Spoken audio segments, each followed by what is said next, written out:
Здравейте, мили хора! Включвам с едно много кратко видео, за да проверим каква е енергията през днешния ден. Това ще е едно така наречените шорт видеа, като няма да задавам конкретна дата към него, ще бъде таймлес и ще важи за вас за деня, в който попаднете на това видео.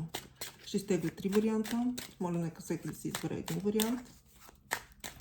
Като имате предвид, че за всеки един от вас може да се проиграе както само вариантът, който си избрал, така и трите варианта като обща енергия. Добре, и да видим сега каква ще е енергията през днешния ден. Вариант 1, вариант 2 и вариант 3. Виждате с картите.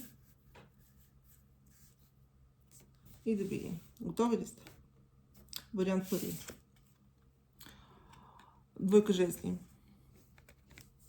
Това е картата. Някои от вас ще имат някакво колебание днес. Ще се чудят на къде да поемат. Може да имат няколко ангажимента, но да нямат възможност всеки един от тях. И ще се чудят с кой да почнат или на кой да дадат приоритет. Някакво колебание общо взето се проиграва. Вариант номер 2.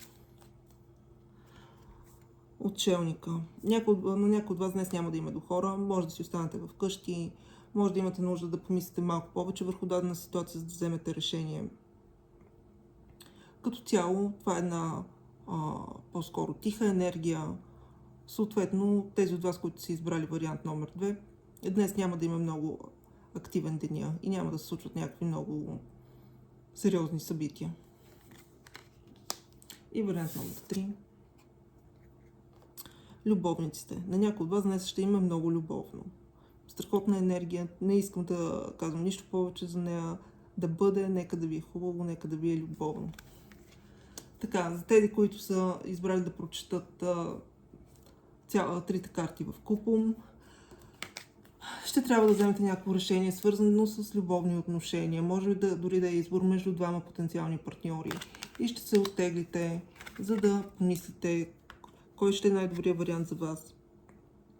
И всъщност кое ще работи най-добре за вас в ситуацията, в която се намирате. Това беше от мен, скъпи приятели. Хубав ден ви желая и нека да е слънчев и успешен за всички вас.